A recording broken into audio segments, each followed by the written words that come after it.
Hello दोस्तों, अज्ञात एक खोज में आप सभी का स्वागत है।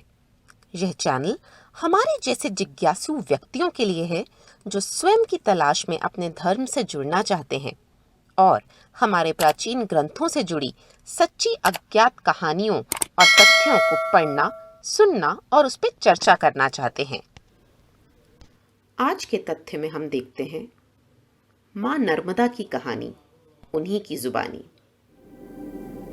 मैं नर्मदा हूँ। जब गंगा नहीं थी तब भी मैं थी, जब हिमालय नहीं था तब भी मैं थी।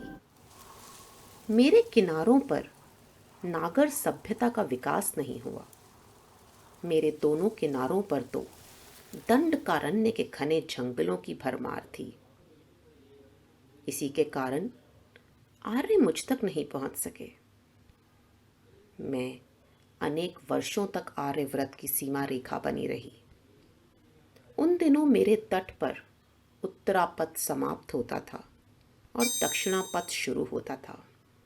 मेरे तट पर मोहनजोदाड़ो जैसी नागर संस्कृति नहीं रही, लेकिन एक आरण्यक संस्कृति अवश्य रही।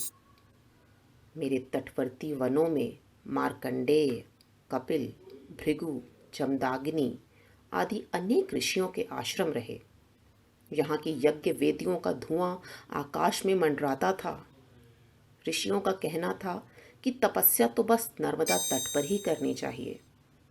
इन्हीं ऋषियों में से एक ने मेरा नाम रखा रेवा। रेव यानी कूदना। उन्होंने मुझे चट्टानों में कूदते फांदते देखा तो मेरा नाम रेवा रखा। एक अन्य ऋषि ने मेरा नाम नर्मदा रखा। नर्म यानी आनंद, आनंद देने वाली नदी। मैं भारत की 7 प्रमुख नदियों में से हूँ। गंगा के बाद मेरा ही महत्व है।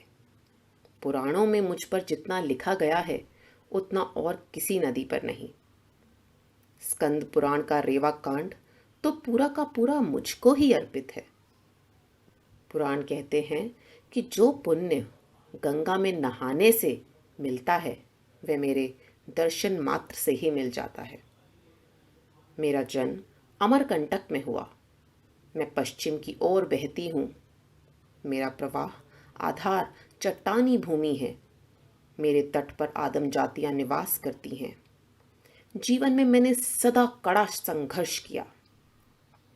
मैं एक हूँ, पर मेरे रूप अनेक हैं। मूसलाधार वृष्टि पर उफन पड़ती हूँ तो गर्मियों में बस मेरी सांस भर चलती रहती है। मैं प्रपात बाहुल्य नदी हूँ। कपिलधारा, दूधधारा, धावणी कुंड, सहस्त्रधारा मेरे मुख्य प्रपात हैं। ओंकारेश्वर मेरे तट का प्रमुख तीर्थ है। माहेश्वर ही प्राचीन माहिष्मति है। वहाँ के घाट देश के सर्वोत्तम घाटों में से हैं। मैं स्वयं को भरूच में अरब सागर को समर्पित करती हूँ। मुझे याद आया, अमरकंटक में मैंने कैसी मामूली सी शुरुआत की थी। वहाँ तो एक बच्चा भी मुझे लांग जाया करता था, पर यहाँ मेरा पाठ 20 किलोमीटर चौड़ा है। ये तय करना कठिन है कि कहाँ मेरा अंत है और कहाँ समुद्र का आरंभ। पर आज मेरा स्वरूप बदल रहा है। मेरे तटवर्ती प्रदेश बदल गए हैं। मुझ पर कई बांध बांधे जा रहे हैं।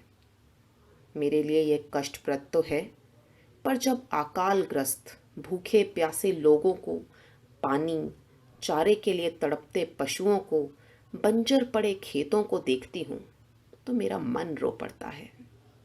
आखिर मैं माँ हूँ। मुझ पर बने बांध इनकी आवश्यकताओं को पूरा करेंगे। अब धरती की प्यास बुझेगी। मैं धरती को सुजला सुफला बनाऊंगी।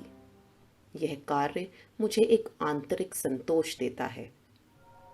त्वदीये पाद पंकजम नमामि देवी नर्मदे, नर्मदे सर्वदे अमृतस्य नर्मदा। आपको ये वीडियो कैसी लगी? अपने व्यूज हमसे कमेंट्स में जरूर शेयर करें। धन्यवाद।